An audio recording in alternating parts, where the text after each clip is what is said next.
Sesuai instruksi Presiden, Kementerian Perhubungan langsung membentuk Satgas Pemberantasan Pungli menindaklanjuti operasi tangkap tangan Selasa lalu. Satgas ini diharapkan selaras dengan komitmen Presiden yang menyatakan akan memberantas praktik pungli sekecil apapun nominalnya. Menindaklanjuti temuan praktek pungli di Kementerian Perhubungan, Menteri Perhubungan Budi Karya Sumadi membentuk Satuan Tugas Pemberantasan Pungutan Liar. Dalam pembentukan Satgas tersebut, Kemenhub menggandeng Yayasan Lembaga Konsumen Indonesia dan Indonesia Corruption Watch.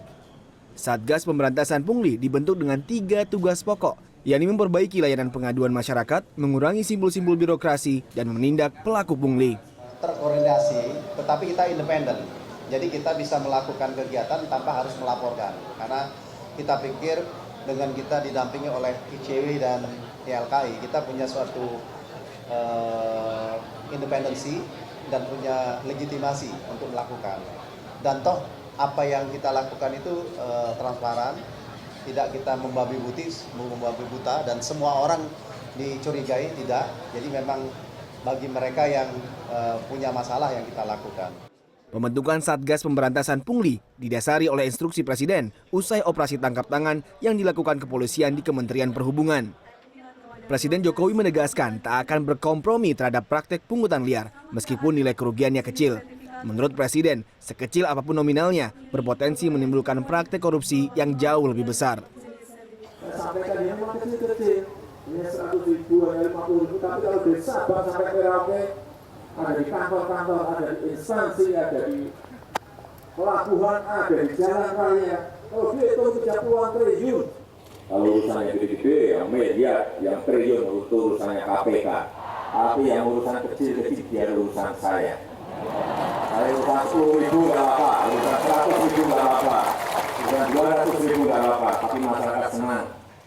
Sebelumnya, Selasa sore 11 Oktober, Polda Metro Jaya menangkap tangan 3 pegawai negeri sipil di Kementerian Perhubungan yang diduga melakukan pungli. Agus Firmansyah, CNN Indonesia. Satgas Pemberantasan Pungli dibentuk pemerintah sehari setelah operasi tangkap tangan kepolisian terhadap pegawai di Kementerian Perhubungan yang diduga melakukan praktik pungli. Saber Pungli yang memiliki semangat memberantas praktik pungli di lembaga pelayanan masyarakat merupakan langkah yang pro rakyat dan patut diapresiasi. Saya hampir lupa Saber, satuan tugas bersama ya, pungutan liar. Namun pembentukan Satgas ini sekaligus menunjukkan lemahnya pengawasan internal di masing-masing kementerian dan instansi pemerintah yang ada. Lalu bagaimana mekanisme tugas Saber Pungli agar tak tumpang tindih dengan lembaga pengawasan yang ada dan bagaimana menjaga semangat ini untuk terus konsisten. Kita berdiskusi bersama dengan para narasumber yang telah hadir. Ada Bung Laude Ida, anggota Ombudsman, dan Adnan Topan, Koordinator Indonesia Corruption Watch. Selamat malam Bapak-Bapak. Saya ke Ombudsman terlebih dahulu. Bagaimana Ombudsman melihat ini? Saya kira memang kita harus, kami memberikan apresiasi terhadap langkah pemerintah ini sebetulnya. Tetapi bahwa sapu bersih, sabar itu sapu bersih pungli, kalau itu dalam bentuk satgas tersendiri, saya kira perlu dikaji lebih dalam lagi gitu. Kenapa Anda khawatirkan? Karena sudah terlalu banyak lembaga pengawasan negeri ini sebetulnya, dan pungli itu sebetulnya ya konotasinya lebih pungutan yang kecil-kecil sebetulnya. Dan menjadi tugas pimpinan lembaga, menjadi tugas pengawas internal, menjadi tugas whistleblower, itu saksi dari dalam yang akan kerja. Tapi saya nggak tahu teman-teman dari CW. Tapi selama ini kan pungli memang, ya itu tadi masalahnya. Pungli itu kecil ketika dilaporkan, ya masa sih kita ngelaporin 50.000 gitu. Iya, iya. Dan pada akhirnya kan kemudian orang akhirnya bisa menerima ini sebagai sebuah bagian dari seninya berbirokrasi di Indonesia, kira-kira seperti itu. Ya, ya. Presiden tadi sudah mengatakan kecil-kecil, tapi kalau dari Sabang sampai Merauke ratusan triliun juga kalau dikumpulkan begitu. Karena itu memang ini adalah gebrakan pertama. Tapi soal tumpang tindihnya lembaga bagaimana? Itu tadi, coba kita periksa dulu, apa sih tugasnya inspektorat? Di tingkat nasional maupun daerah itu kan sudah tersedia sebetulnya. Tapi itu tidak pernah difungsikan selama ini. Tiba-tiba kita membentuk Satgas Saber itu, Saber Pungli. Dan saya kira menurut saya, oke, kita pada saat sekarang ini kita perlu fungsikan ini atau kita tiadakan ini. Dua pilihan aja. Oke. Saya kira teman-teman dari ICW punya kajian. Bagaimana begitu. kalau ICW melihatnya? ICW sudah diberdayakan, diajak bersama lah ya, bukan diberdayakan, dirangkul oleh Kementerian Perhubungan untuk menjadi bagian Saber Pungli di lembaga itu. Bagaimana? Pertama begini, saya bisa memahami logika Presiden Jokowi bahwa meskipun dari sisi nominal pungli itu kecil, tapi dampaknya itu memang besar. Ya. Dan konsentrasi kenapa kemudian sektor ini yang juga menjadi bagian dari agenda pemberantasan korupsi oleh pemerintah, itu juga saya kira dikaitkan juga dengan upaya-upaya perbaikan pada sektor ekonomi. Karena kita tahu bahwa masalah pungli ini juga memberikan kontribusi pada persoalan-persoalan yang dihadapi oleh pengusaha, buruknya iklim investasi dan seterusnya. Jadi Anda mau katakan kalau misalnya udah keluar berbelas-belas paket kebijakan ekonomi, kalau tidak ada kemudian upaya-upaya pemberantasannya, ini juga mungkin dalam pelaksanaannya kurang efektif ya. Nah, yang kedua, pungli juga harus dilihat dari sisi memperbaiki layanan publik. Karena selama ini faktor inilah yang juga membuat masyarakat melihat bahwa pemerintah ini memang gagal memberantas korupsi. Meskipun yang diminta 50.000, 100.000 dan seterusnya. Nah, dalam konteks itu kita bisa menerima logika atau argumentasi pemerintah bahwa pungli harus diberantas kecil apapun nilainya. Nah, yang kedua, tapi apa perlu satgas tersendiri? Kita sudah punya banyak sekali, ada polisi, ada penyidik sipil, betul, dan seterusnya. Saya kira institusi pengawas yang ada sekarang itu dalam kacamata pemerintah dianggap memang tidak berjalan efektif. Sehingga mau tidak mau untuk bisa menjawab tantangan yang cepat itu, mereka kemudian membentuk satgas. Ya, meskipun kita juga harus kemudian melihat persoalan ini secara lebih fundamental. Dalam arti bahwa bagaimana ke depan institusi-institusi yang sudah ada ini juga secara aktif memainkan perannya dalam menekan pungli, praktek-praktek semacam ini, sehingga tidak perlu ada lagi satgas-satgas yang dibentuk secara ad hoc, yang kemudian menjadi pertanyaan berikutnya, bagaimana menjaga konsistensinya. Karena kalau satgas sudah selesai, lalu bagaimana pengambil alihan fungsi ini kepada misalnya pengawas internal tadi. Ini Saber Pungli ini sama seperti KPK dalam dimensi yang berbeda, barangkali begitu. Ya, saya kira begitu. Ini kan kegagalan kedua sebetulnya. Kegagalan pertama adalah kegagalan institusi dulu, pemerintah gagal atau masyarakat atau publik tidak percaya dengan kejaksaan dan kepolisian pada saat itu, sehingga harus membentuk KPK untuk mengembalikan kepercayaan publik terhadap penegakan hukum, khususnya memberantas korupsi negeri ini. Pada saat yang sama sebetulnya ada tugas pemerintah untuk memberdayakan atau merevitalisasi fungsi kepolisian dan kejaksaan. Sekarang ini ada yang kecil-kecil itu sebetulnya itu tugasnya pengawas internal, pimpinan, whistleblower itu sebetulnya. Itu yang harus diperdayakan sebetulnya atau direvitalisasi. Tapi ternyata gagal lagi kita membentuk satgas lagi gitu sebetulnya. Jadi ini sebenarnya kan exit plan sebenarnya yang dilakukan, jalan keluar yang terbaik karena sistem sulit bekerja. Membenahi sistem itu butuh proses begitu. Sementara yang kita butuhkan adalah jalan pintas sehingga mekanisme berjalan dengan baik. Iya, tapi kan sebetulnya sudah ada sistem yang dibangun untuk itu dalam pelayanan publik. Pelayanan publik itu menghendaki 3 hal saja sebetulnya kepastiannya. 1, syaratnya apa, biayanya berapa, dan waktunya berapa lama. Nah itu, yang ini yang tidak berjalan sekarang sehingga ada penundaan berlarut dalam istilah ombudsman. Itu laporan ombudsman penundaan berlarut itu mencapai 32%.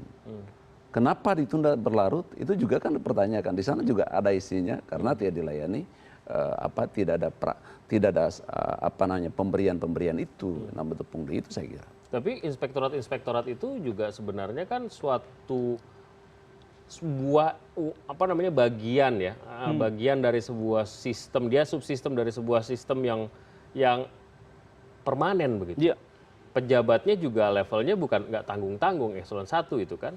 Nah, apakah dengan diberlakukannya saber pungli ini sekaligus saja dibekukan inspektorat? Bagaimana? Ya kalau dalam logika manajemen fungsi pengawasan itu kan melekat ya, karena itu menjadi bagian dari fungsi manajemen. Betul. Nah, masalahnya kemudian selama ini yang kita lihat persoalan-persoalan penyimpangan yang terjadi di institusi seperti kementerian, lembaga maupun di pemerintah daerah itu terjadi karena persoalan yang muncul dari atas, bukan yang muncul dari bawah. Nah, ini juga bisa kita lihat dari kasus pungli ini. Artinya pemimpinnya. Karena apa? Karena persoalan pungli ini harus dilihat dalam konteks apakah ya ini merupakan bagian dari struktur hierarki korupsi yang terjadi di institusi itu. Betul. Misalnya ada kewajiban setoran ke atas. Iya. Nah, kalau ini yang terjadi memang kemudian membuat fungsi-fungsi pengawasan internal itu menjadi tidak bekerja karena mereka harus berhadapan dengan kekuatan lain yang ada di dalam itu. Pertanyaan saya kemudian, satgas-satgas yang dibuat ini berasal dari mana? Kalau dari dalam juga ya sama juga bohong. Ya, Nanti dijawabnya. Kami akan kembali sesaat lagi, tetaplah bersama kami.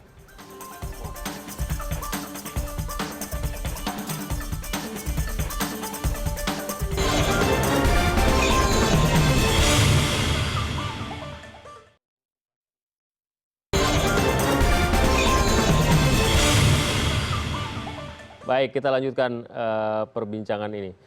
Saya potong Anda tadi, bagaimana jawaban Anda soal itu? ya saya kira memang harus diberdayakan ya, karena kalau itu dibekukan maka siapa lagi yang mengawasi secara internal kerja-kerja pemerintahan atau birokrasi.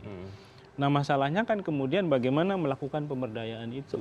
Mari kita bicara sistem deh. Saya termasuk orang yang selalu tidak percaya dengan jeruk makan jeruk. Walaupun kita kita berbeda lembaga begitu ya. Berbeda tempat kerja, lokasi kerja, tapi tempat kerja kita sama di sebuah lembaga, berseragam yang sama, kita tahu dia punya anak berapa, istrinya. Ada keengganan, rasa segan dan lain sebagainya, terus dituduh brutus lagi, belum apa segala macam. Karena itu kemudian kan orang-orang terbaik dari kepolisian, orang-orang terbaik dari kejaksaan ditarik, dibuat lembaga yang namanya KPK. Nah, apakah saber pungli ini harus dibuat sedemikian permanen sifatnya, atau udah melekat saja ke kementerian seperti yang Anda terlibat di dalamnya? Saya kira kalau dibuat permanen ini juga pada akhirnya akan mendelegitimasi fungsi yang sudah ada sebelumnya. Gitu. Jadi saya kira ini hanya sebagai upaya untuk menerobos bottleneck yang selama ini terjadi. Nah, hanya saja kemudian harus ada langkah-langkah konkret bagaimana menempatkan kembali posisi dan wewenang dari para inspektorat ini. Karena bagaimanapun anggaran negara untuk membayar gaji mereka juga sudah sangat besar. Begitu. Saya kira di satu kementerian anggota dari inspektorat itu juga banyak sekali. Dan mungkin jumlah yang dipungli itu lebih kecil dari gaji yang diberikan negara untuk mereka. Gitu ya. Nah, itu ironi ya sebenarnya. Iya, itu merupakan persoalan yang serius. Hanya saja memang sampai hari ini tidak ada upaya untuk memperbaikinya. Oke, sekali lagi ini sebenarnya tamparan buat inspektor yang ada di lembaga-lembaga, karena sampai pada akhirnya harus ditetapkan sebuah gerakan namanya operasi pemberantasan pungli, karena kemudian ini secara tidak langsung menunjukkan bahwa tugas inspektor tidak berjalan dengan baik gitu. Dan itu mencerminkan diambil alihnya peranan mereka di situ oleh Satber ini. Tapi sebenarnya kan Bang Laude yang paling sebenarnya kan soal pungli ini simpel saja. Kalau misalnya ada aduan, tindak lanjuti. Masalahnya ini orang mungkin tidak menindaklanjuti, tidak mengadu. Kalaupun mengadu, tindak lanjutnya tidak ada. Konon kabarnya Ombudsman juga menerima pengaduan cukup banyak soal pungli. Jadi kalau kita lihat data di Ombudsman sebetulnya pungli atau permintaan imbalan uang barang dan jasa dalam pelayanan itu secara eksplisit relatif kecil. Tetapi kalau memasukkan unsur-unsur lain seperti pendanaan berlarut, pelayanan sebetulnya berdasarkan kepentingan atau berpihak, itu isinya di dalam transaksi sebetulnya. Jadi maksudnya sebenarnya ujungnya itu juga. Ujungnya jauh lebih besar malah, itu kan sebetulnya. Kita lihat kalau orang melapor ke polisi atau melapor ke meminta layanan, itu lama sekali dilayani, bahkan tidak dilayani pada akhirnya. Kalau Akhirnya- ada sesuatu yang disisipkan baru kemudian lebih Iya, lanjut. akhirnya mereka melapor ke ombudsman. Jadi ketika tidak memberikan pada saat mereka menunggu pelayanan yang baik tidak pernah terjadi, maka melaporlah ke mereka ke ombudsman. Kalau bagi mereka yang sadar. Tapi kan umumnya bangsa ini tidak. Enggan untuk melaporkan sesuatu yang menjadikannya dia capek lah mungkin, atau kalau dia melapor Dia bahkan khawatir jangan sampai urusannya tidak selesai terjadi gitu. Iya. Kalangan pebisnis, ingat kalangan pebisnis umumnya tidak akan melaporkan kasus yang dihadapinya itu ke lembaga lain, karena dia tahu bahwa lembaga di mana dia minta pelayanan terbaik itu adalah mitranya yang permanen dengan pemerintah. Kalau melaporkan ke lembaga lain, jangan sampai urusannya justru lebih panjang lagi gitu, lebih buruk Malah nggak lagi. bisa berusaha. Nah ini sebetulnya, makanya siapa yang harus dijadikan figur atau lembaga sebetulnya? Tidak boleh yang lain, dulu adalah pimpinannya. Persoalannya untuk menghadirkan pemimpin yang punya integritas setiap lembaga atau setiap instansi atau setiap daerah itu kan jarang menjadi perhitungan syarat nomor 1 di situ. Iya. Gitu. Dan saya juga agak a priori kalau misalnya pemimpinnya bagus, pemimpinnya kredibel, punya integritas, menjunjung tinggi aturan begitu ya, convey with the regulation, etc. begitu, masih tetap terjadi pungli, itu saya agak meragukan sih sebenarnya. Bahkan jangan-jangan pungli itu terjadi karena ada kehendak dari pimpinannya. Saya kira memang itu sesuatu yang dipelihara ya, sesuatu yang dipelihara sehingga mereka praktek ini menjadi kelihatan permanen, gitu. Sulit dihindari, apalagi karena tadi faktor jika memang ada setoran ke atas. Yeah. Nah oleh karena itu memang menyelesaikan problem pungli ini sebenarnya kan simpel ya, sederhana sebagaimana kasusnya yang sederhana. Yeah.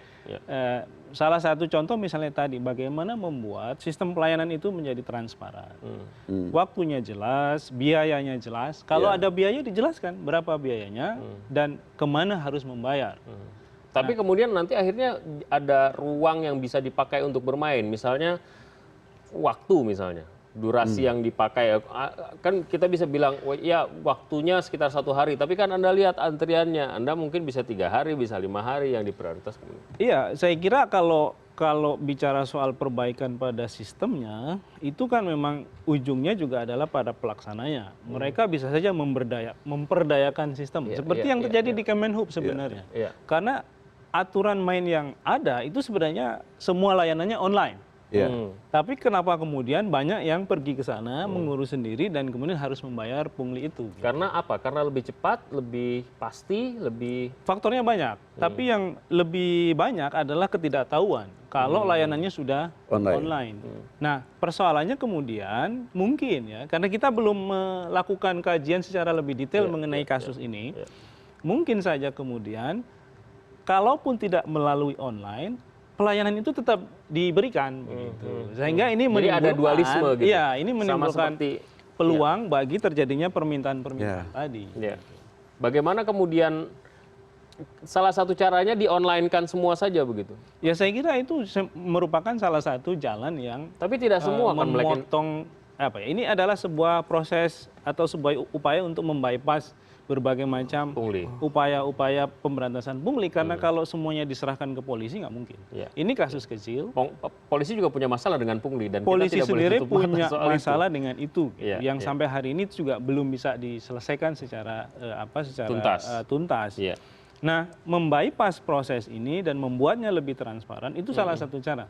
Tapi yang kedua, misalnya apakah dari sisi pelayan sendiri, pemberi layanan sendiri, juga sudah merasa secure terhadap hidupnya, terhadap dirinya. Ini juga menjadi catatan. Karena dari berbagai macam kasus atau praktek atau pengalaman negara-negara yang berhasil memberantas korupsi sampai sekecil-kecilnya, salah satu yang dilihat juga adalah bagaimana meningkatkan level kesejahteraan mereka. Dengan cara itu mereka tidak memiliki motivasi lagi untuk mencari sumber-sumber lain. Kalaupun kemudian melakukan, pecat. Konsekuensinya jelas begitu.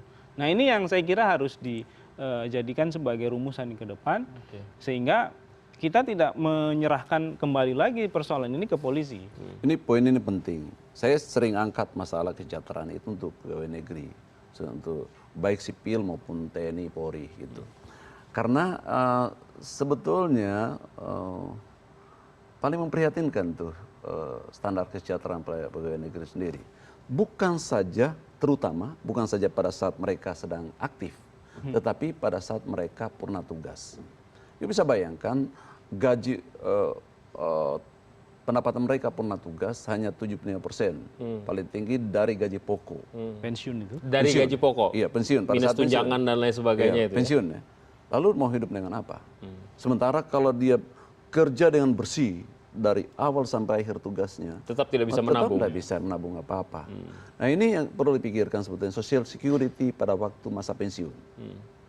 Nah, anak-anaknya sebetulnya bisa, anak-anaknya atau keluarganya dijamin sekolahnya nggak perlu bayar sampai perguruan tinggi. Tapi begini juga, yang ditangkap di KPK itu kan bukan orang-orang susah juga, begitu gajinya besar-besar. Tapi kalau misalnya punya tendensi untuk menjadi koruptor, ya jadi koruptor saja dia tanpa melihat penghasilan dan lain sebagainya. Betul itu. Tapi kan nih sebetulnya kasus pungli adalah kasusnya orang bawah, Orang kecil. orang kecil. Pelakunya pegawai bawah. Level bawah, pegawai level rendah. Tapi kembali pada persoalan pengawasan internal, saya berharap sebetulnya ke depan inspektorat mau baik di pusat maupun daerah itu diisi oleh orang-orang yang independen, kredibel dari luar. Oke. Lembaga ini tetap ada, tapi dipimpin oleh orang yang tidak didikte oleh pimpinan instansi itu. Seperti Pak Yasin di Kementerian Agama Seperti Pak Yasin di Kementerian, saya kira bagus sekali itu. Jadi dia nggak boleh, ini nggak boleh, dia nggak mau diatur. Dia menjalankan tugasnya sebagai pengawas yang independen di dalam kementerian. Apa bedanya kemudian dengan komisinya? Komisi apa itu? Misalnya kejaksaan begitu. Komisi kejaksaan kan instrumen sebetulnya menurut saya nggak efektif. Dan sekarang kalau kejaksaan dan kepolisian sebetulnya berfungsi menjalankan tugasnya secara baik, itu tidak akan ada korupsi seluruh Indonesia. Karena instrumennya ada seluruh daerah kok ini. Jadi ada kejaksaan negeri seluruh Indonesia di lebih dari 500 provinsi, 500 daerah otonom di Indonesia. Itu polisi juga seperti itu. Kalau instrumen ini bertugas untuk mencoba mendeteksi di mana korupsi, pada saat yang sama masyarakat dididik untuk anti korupsi, anti pungli, dan internalnya diawasi oleh petugas yang independen, maka saya kira nggak perlu ini satuan tugas ini. Satuan tugas ini hanya merupakan kerja temporer, katakanlah memberi peringatan awal, hati-hati. Tetapi pada saat yang sama harus ada gerakan sistematis untuk membenahi masalah. Membenahi ini. Soal gaji, soal sistem apa segala macam. Saya kira itu pekerjaan rumah pemerintah. Jangan sampai kemudian ada persepsi bahwa berhentinya pungli yang sekarang ini muncul di beberapa media itu adalah temporer. Itu adalah satu pemikiran bahwa oke, kita sekarang berhenti dulu karena lagi diawasi. Tiarap nanti dulu ya kalau istilahnya. selesai kita akan lanjut lagi begitu. Nah ini yang saya Itu kira terjadi harus karena dilawan. berbagai masalah yang mendukung tidak selesai dan tidak tuntas. Kita akan bahas lebih lanjut tentang itu. Tetaplah bersama kami akan kembali.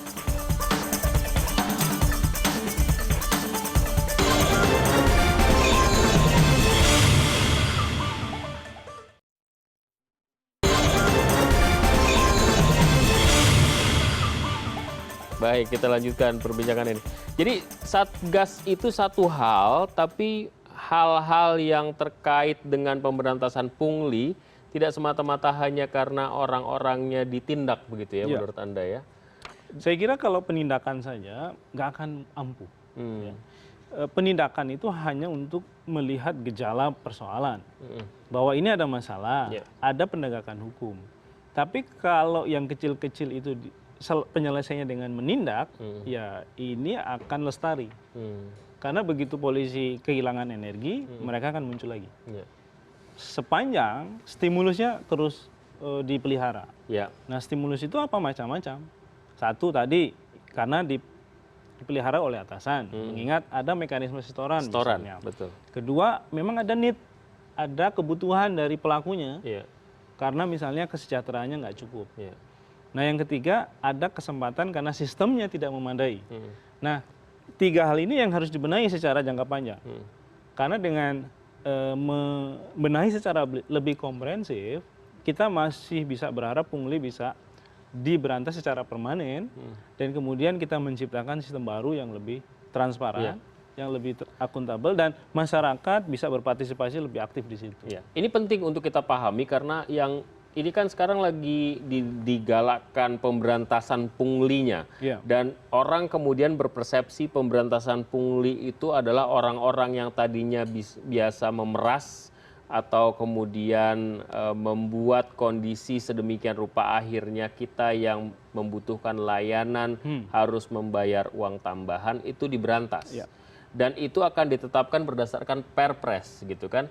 Nah, ini yang kemudian kita harus harus cermati benar-benar apa isi perpresnya kira-kira begitu. Nah, Bang Ode dari Ombudsman sudah Belum.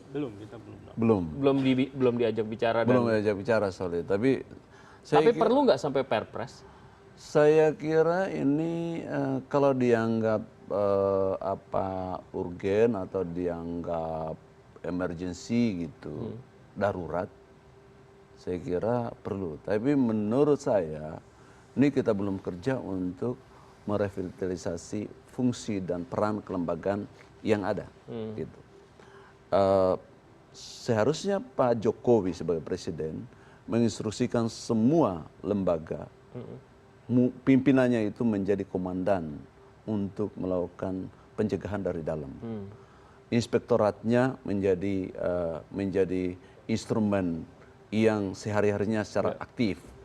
Kemudian Jadi sebenarnya mengembalikan fungsi karena itu memang tugasnya pemimpin Iya, kan? justru Dan itu tugasnya sebetulnya. inspektorat sebenarnya. Makanya kita Merevitalisasi berarti sebenarnya. problem kita adalah sebetulnya rekrutmen dari aparat termasuk pejabat itu yang tidak menomorsatukan dimensi integritas. Oke. Itu problem utama kita sekarang.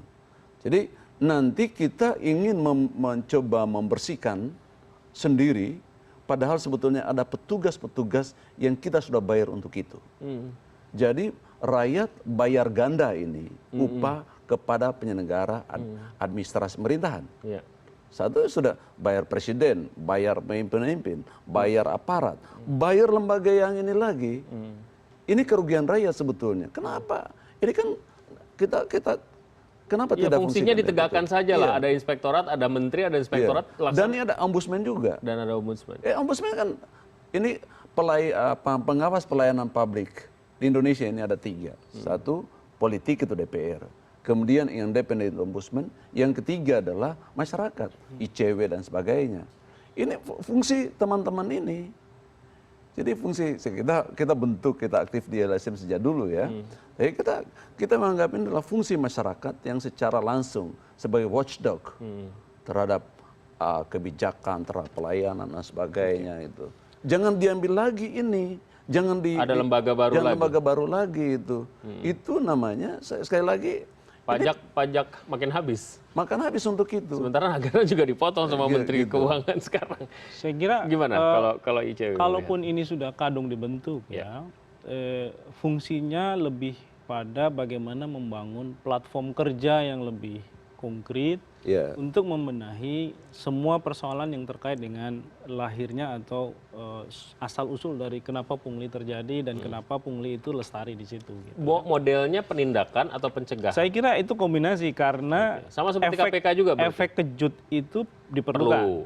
Tapi efek kejut itu akan berhenti. Kalau misalnya terus-menerus kejut-kejut terus ya? Akan berhenti kalau kemudian tidak di-follow up dengan upaya-upaya pembenahan yang lebih komprehensif tadi. Gitu ya. Nah oleh karena itu perlu memang satu koordinasi yang lebih jauh ya antara pemerintah misalnya dengan ombudsman.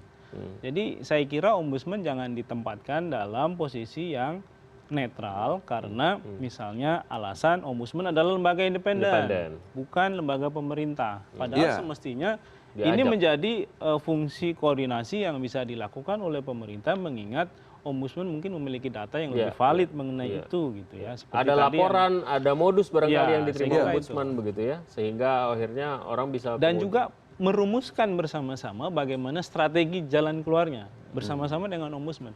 Karena mereka yang mempelajari setiap hari seluk-beluk persoalan ini. Setiap tarikan nafas ombudsman itu isinya itu pungli dan Enggak, teman-teman di ICW juga dan LSM, tapi bukan LSM abal-abal ya. Nah, di Indonesia yang sekarang lihat tuh dana desa misalnya. Banyak LSM muncul LSM lah. Wah, ini gimana kepala desa ini kami dari LSM, bukan itu. Yang saya maksudkan adalah LSM setel untuk mencoba menjaga gerak langkah pemerintah agar tetap berada dalam koridor yang benar. Kita rumuskan kembali perbincangan kita. Yang pertama, oke lah kalau misalnya ini sudah dicanangkan, lagi pula ini merupakan sesuatu yang positif, ngapain juga kita kita sangkal dan kita abaikan begitu ya. Yang kedua, perlu apa atau tidak lembaga yang bersifat permanen. Ya. Ya bukan jangka waktunya permanen, tapi ada entitas tertentu yang ngurusi pungli. Perlu atau tidak? Saya merasa tidak perlu. Tidak perlu ya. Kalau ICW Ya, saya kira memang tidak perlu karena fungsi itu sudah melekat di dalam fungsi-fungsi pengawasan internal lembaga pemerintah. Dan ini hierarkis ya, dari sejak pemerintah pusat, kementerian lembaga, kemudian sampai pemerintah daerah, fungsi itu selalu ada gitu. Baik, kalaupun ada satgas artinya sifatnya ada mengakselerasi saja, koordinatif saja, menjadi ensemble dan lain sebagainya, dipimpin oleh Menko Polhukam katanya begitu. Dan mekanismenya seperti apa kemudian? Ini jangan hanya sekedar omong-omong aja. Kalau KPK kan jelas tuh ada bodinya dan ada. Saya kira begini, oleh karena itu perlu ada mapping persoalan dulu. Pungli ini paling banyak terjadi misalnya di mana, ya. Kemudian prakteknya, modusnya itu seperti apa sih, gitu ya. Dan bagaimana nature-nya dari pungli ini. Karena kalau kita nggak menangkap nature-nya, kita nggak akan punya jalan keluarnya, gitu ya. Modus berarti. Ya, entah modus, kemudian kenapa ini terus dipelihara, kenapa terus menjadi permanen, itu kan pasti ada faktor-faktornya. Nah, itu yang harus dikaji oleh tim ini bersama-sama secara koordinatif dengan misalnya ombudsman. Karena ombudsman sudah punya datanya, sudah punya pengetahuan yang cukup dan memadai untuk menjelaskan fenomena pungli ini, gitu. Ya, saya kira betul ya. Harusnya jangan tergesa-gesa langsung membentuk lembaganya, tapi kaji dulu persoalan ini secara mendalam. Karena kalau kita membentuk lembaga yang instan, tanpa kajian, tanpa kita tidak melihat apa sebetulnya alasan lebih mendasar untuk ini dan bagaimana ke depannya. Organisasi itu tidak efektif pada akhirnya. Sekali lagi ini hanya merupakan kerugian ganda dari masyarakat kita, dari warga negara kita sebetulnya yang mencoba menterlantarkan lembaga yang ada, menyanyiakan yang ada. Padahal daya sedot anggaran terhadap lembaga-lembaga pengawasan itu besar sekali. Ombudsman paling kecil dibanding inspektorat satu lembaga itu jauh lebih kecil itu ombudsman. Tapi ini nggak berfungsi. Kayaknya bubarkan aja. Atau katakan saran saya tadi sebetulnya ini inspektorat itu tidak boleh dibawa kendali pimpinan lembaga atau kepala daerah. Nggak boleh. Tapi dia orang independen yang direkrut dari luar, yang punya integritas. Kepada siapa dia melapor? Dia melapor, dia setara levelnya dengan kepala lembaga. Karena dia melakukan pengawasan, tugas pengawasan ada pada dia. Tapi dia bukan orang yang bisa didikte. Untuk daerah berarti setingkat kepala dinas dia melapor ke bupati atau wali kota begitu? Iya, yang paling banyak melakukan pelanggaran itu sebetulnya inspektorat di daerah kan sebetulnya. Karena dia dibawa atau tidak berfungsi sama sekali lah. Karena dia dibawa kepala daerah. Kepala daerahnya pejabat politik. Ya, dia nggak mau didikte. Dia kalau dia punya kepentingan apa? Yang mengangkat juga dia kan, jadinya dia harus tunduk dan patuh, takzim lah gitu. Iya, eselon 2 kan di situ. Itu nggak boleh. Dia nggak boleh eselon ini orang ini. Dia harus independen, fungsional dan eksekutif. Eksekutif untuk pengawasan. Jadi kalau sekali lagi kalau membentuk lembaga tiba-tiba karena ini kepentingan untuk ini langsung. Oh itu saya kira kita nanti akan ada komisi lain kan, kayak misalnya ada Kompolnas. Saya kira ini yang harus dihindari ya, karena sebenarnya masalahnya memang pada arsitektur kelembagaan dari fungsi pengawasan yang ada di internal organisasi pemerintah.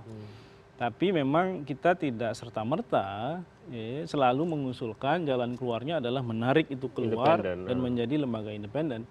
Karena mungkin saja masalahnya adalah pada corporate culture-nya di organisasi itu. Gitu ya. Misalnya, bagaimana membuat status independen itu tetap melekat pada institusi itu di dalam, tapi ketika menjalankan fungsinya, mereka adalah orang-orang independen. Mereka tidak bisa diganggu-gugat, mereka tidak bisa dipecat. Agak utopis itu sebenarnya. Saya kira itu praktek yang terjadi di negara lain ya. Misalnya, negara lain itu utopia buat kita soalnya. akan tetapi ini yang menjadi persoalan serius. Karena kalau ini yang tidak dilakukan, maka selalu jalan keluarnya adalah membuat lembaga-lembaga eksternal yang itu juga seringkali tidak efektif bekerja dan juga menyedot anggaran negara yang besar. Nah, oleh karena itu saya kira bagaimana pertama ya membuat PNS yang nakal itu gampang dipecat. Itu dulu. Itu sekarang yang jadi sulit sebenarnya. Nah, itu masalahnya. Sekarang ini untuk memecat misalnya supir Pak Nur Hadi itu butuh waktu 45 hari ya untuk menunjukkan kalau dia nggak pernah datang dan kemudian dia dipecat gitu. Sementara kita yang di pegawai swasta 5 hari aja nggak datang itu langsung out gitu. Nah, ini yang saya kira harus disamakan treatmentnya supaya stick and carrot-nya jalan. Di satu sisi treatment terhadap kesejahteraan itu harus ada, tapi di sisi lain juga bagaimana meningkatkan yang namanya deterrent effect tadi. Ya, bagaimana membuat PNS ini merasa saya nggak bisa main-main lagi, karena kalau saya main-main, saya dipecat. Saya kehilangan kesempatan untuk berada di sini gitu. Nah, yang kedua, orang-orang yang ada di lembaga pengawas ini juga harus dilindungi fungsi dan pelaksanaan tugasnya.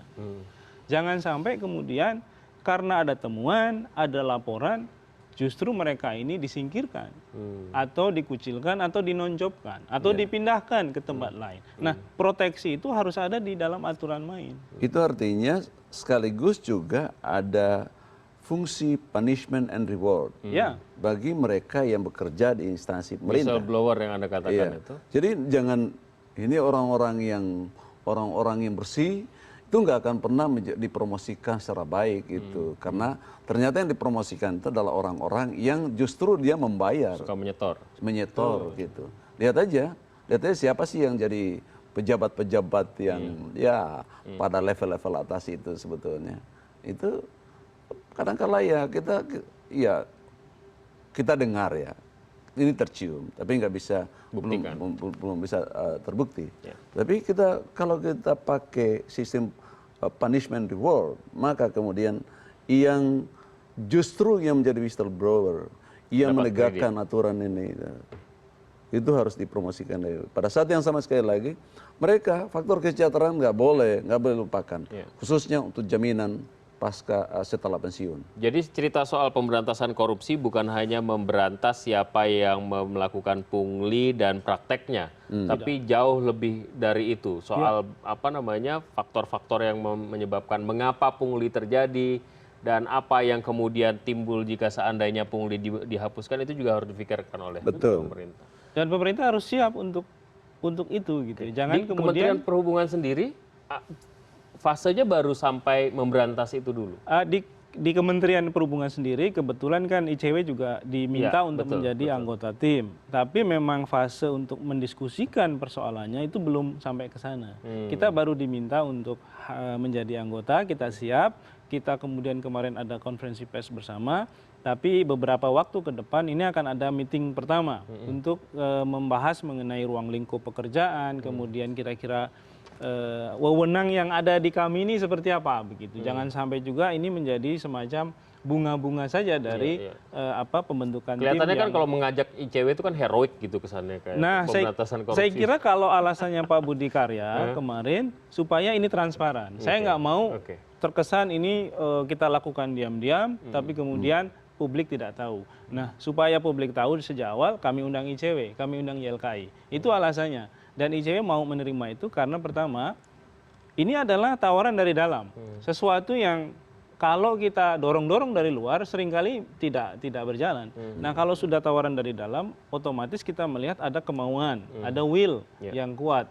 Sehingga ini akan lebih mudah mengakselerasi kerja-kerja yang diinginkan atau hasil yang diinginkan oleh tim ini begitu. Jadi saya kira itu sesuatu yang Itu berbeda. akan lebih baik sebetulnya kalau dia menjadi ex officio dari aparatnya inspektorat. Bisa seperti itu. Jadi cewek jadi ex officio aparatnya inspektorat. Jadi melakukan pengawasan dan dia punya cara kerja tersendiri. Atau jadi counterpart gitu. Ya, jadi yang dari luar ini yang katakanlah independen dia tidak bisa diatur kecuali memang bertugas untuk melakukan pengawasan. Dia punya instrumen tersendiri untuk yang bekerja di situ. Maka di sini itu akan efektif saya kira pengawasan itu sendiri. Tapi kalau hanya kita bentuk tim akhirnya ya dia mandulah inspektorat itu, nggak ada, bubarkan aja. Bubarkan aja inspektorat yang ada di Kementerian Perhubungan misalnya atau di kementerian manapun. Tapi kalau ini masukkan orang luar sebagai bagian dari yang bekerja di situ untuk mencoba mengatakan counterpart mereka, itu saya kira akan lebih produktif. Dan butuh upaya-upaya seperti itu yang nanti bisa menjadi katakanlah success story supaya bisa diadopsi di tempat lain. Nah, yang harus juga dilakukan adalah bagaimana kita mendiagnosa problem di inspektorat sendiri. Kita perlu tanya, inspektorat ini masalahnya apa? Kenapa nggak bekerja, nggak berfungsi selama ini? Kenapa tidak efektif ya? Nah, itu akan menjadi bagian dari rumusan membenahi semua model pengawasan internal yang ini dituduh sebagai biang kerok dari maraknya praktek pungli atau korupsi di lembaga negara. Baik. Jalan masih panjang nampaknya soal saber pungli ini, tapi yang jelas tidak ada yang mengatakan bahwa ini tidak akan diharapkan. Ini justru harapan kita semua dan karena itu harus berjalan dengan efektif. PR-nya Pak Jokowi dan kawan dan jajarannya masih banyak dan masih panjang. Terima kasih Bapak atas waktunya.